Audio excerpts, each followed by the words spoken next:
મારા વાલા પ્રિયો, ઈશુના નામમાં હું તમને પ્રેમાળ શુભેચ્છાઓ પાઠવું છું. શું આ સ્થળ જુઓ છો? સુંદર છે ને? શું મારી પાછળ તમે એક સુંદર વહાણ જોઈ શકો છો?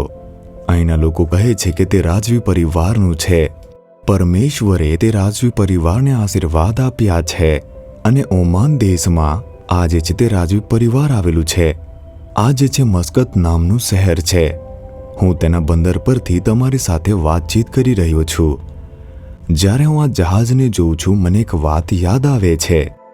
હું બાઇબલમાંથી એક વચન ટાંકીને તમને કહીશ. મીખા તેના 7મા અધ્યાયનું 15મું વચન. હું તેને અદ્ભુત કૃત્યો દેખાડીશ. પ્રભુ કહે છે કે મારા પુત્ર, હું તમને અજાયબીઓ બતાવીશ. મારી પુત્રી, હું તમને અજાયબીઓ બતાવીશ. અજાયબીઓ એટલે શું છે? ઓ, આ તો એક અજાયબી છે. આ તો અસ્તિત્વમાં છે. તે આશ્ચર્યજનક છે. આમ લોકો કહે છે ને તે અજાયબી છે. પરમેશ્વર તમારા જીવનમાં આવું કંઈ કરવા જઈ રહ્યા છે. લોકો સાધારણ અને સામાન્ય વસ્તુને અજાયબી કહેતા નથી. તે અવિશ્વસનીય અને આશ્ચર્યજનક છે. અને આવું જ કાર્ય પરમેશ્વર તમારા માટે તમારા જીવનમાં, તમારા પરિવારમાં, સેવા કાર્યમાં, વ્યવસાયમાં કરવા જઈ રહ્યા છે. તે અજાયબી કરનાર પ્રભુ છે. એક ચમત્કાર થવો જોઈએ આમ વિચારો છો તો જ મને આ રોગમાંથી મુક્તિ મળશે. હું દેવાની સમસ્યામાંથી બહાર નીકળી શકીશ. હું મારા જીવનની આ મુશ્કેલીમાંથી બહાર આવી શકીશ. પરમેશ્વર તે ચમત્કાર કરશે. કંઈક એવું જે કુદરતની બહાર છે. મેં કહ્યું હતું ને કે આ વહાણ જોઉં છું ત્યારે મને કંઈ યાદ આવે છે. અમેરિકામાં જ્યોર્જ વર્વર નામનો એક માણસ હતો. જ્યારે તે નાનો છોકરો હતો તે એક ગરીબ પરિવારનો હતો.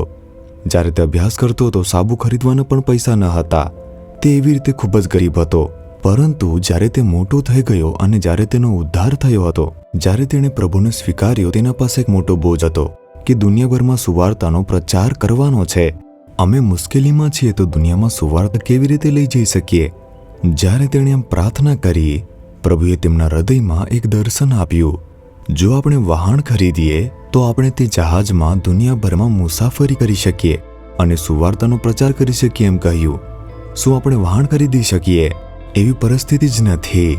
પણ વિશ્વાસ કર્યો, ઈશુ મારા માટે અજાયબીઓ કરશે. તે પરમેશ્વર પાસે ગયો, હે પ્રભુ, જો તમે મને એક વહાણ આપો તો હું દુનિયાના બધા જ દેશોમાં મુસાફરી કરીશ અને સુવાર્તા પ્રચાર કરીશ. તેમની પાસે આત્માનો મોટો બોજ અને દર્શન હતો એવો માણસ હતો. તેમણે આ રીતે પ્રતિબદ્ધ થઈને પ્રાર્થના કરી. પરમેશ્વરે એક ચમત્કાર કર્યો. પ્રભુએ તેને એક વહાણ આપ્યું. એક લોગોસ નામનું વહાણ તેમણે આપ્યું અને તેની અંદર વહાણ ઉપર તરતી પુસ્તકોની તેની એક દુકાન બનાવી દીધી.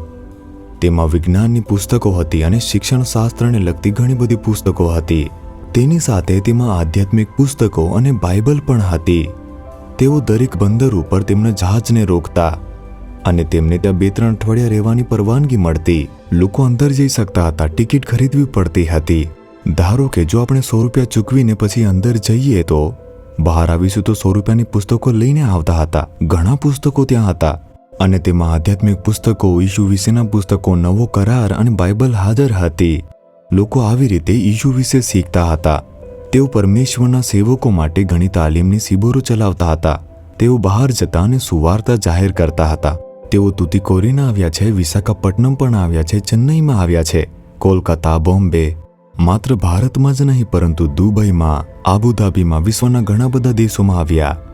અને ત્યાર પછી તેમણે બીજું એક જહાજ ખરીદ્યું હતું, ડોલોસ નામનું, અને તેમણે 2 જહાજો ખરીદ્યા અને ઘણા લોકોએ તેમાં કામ કર્યું, સેવા આપી. જો તેમણે જહાજો ખરીદવા હોય ને તેને ચલાવવું હોય તો એ કોઈ મજાક નથી. લાખોનો ખર્ચો કરવો પડે છે. સતત તે ખર્ચા વધતા રહે છે. તેમણે કહ્યું કે આ મારો વિશ્વાસ છે. તે વિશ્વાસની સાથે ચાલતા હતા. પરમેશ્વર મારા માટે અજાયબીઓ કરશે એવો એક વિશ્વાસ. અને આ જ વિશ્વાસથી એક સાધારણ વ્યક્તિ તે 2 જહાજ ખરીદે છે અને પરમેશ્વરની સુવાર્તા દેશોમાં ફેલાવે છે. તે હવે હયાત નથી, પરંતુ તે જે છે નાલુમાં વાડીમાં આવ્યા હતા. હું તેમને રૂબરૂ મળ્યો છું, વાત પણ કરી છે. હું તે મુલાકાતને ક્યારે પણ ભૂલીશ નહીં. તેઓ પ્રભુના ખૂબ જ નમ્ર સેવક હતા. તેમણે પ્રભુ માટે સિદ્ધિ મેળવી. અજાયબીઓ, તેઓના જીવનમાં ઘણી બધી અજાયબીઓ થઈ છે. હા મારા વાલા પ્રિયો, જો પ્રભુ જ્યોર્જ વર્વર માટે અજાયબીઓ કરી શકે, તે તેમના દ્વારા આટલું મહાન કાર્ય કરી શકે, શું તે તમારા દ્વારા કરી શકે નહીં? અજાયબીઓમાં વિશ્વાસ રાખો. પરમેશ્વર અજાયબીઓ કરે છે. તેઓ મારા માટે તે કરશે. વિશ્વાસ રાખો કે મારા દ્વારા તે કરશે. તમારા જીવનમાં અજાયબીઓ બનશે. તમારા પરિવારમાં, અભ્યાસમાં, નોકરીમાં, વ્યવસાયમાં, સેવા કાર્યમાં બનશે. વિશ્વાસ કરો છો? પ્રભુ વચન આપે છે કે હું તેમને અજાયબીઓ બતાવવાનો છું. તેમને કહો, પ્રભુ હું વિશ્વાસ કરું છું, મારા જીવનમાં મારા માટે આ અજાયબીઓ કરો. તમારા હૃદય પર હાથ રાખો. હે પ્રભુ, તમે અજાયબીઓ કરનારા પ્રભુ છો. તમે વચન આપ્યું છે તમે અમને અજાયબીઓ બતાવશો. મારા જીવનની અંદર, અમારા જીવનની અંદર આજે મારા માટે આ અજાયબીઓ કરો. હું વિશ્વાસ કરું છું. હું અજાયબીઓની અપેક્ષા રાખું છું. ઈસુ ખ્રિસ્તના નામમાં. Amen, amen.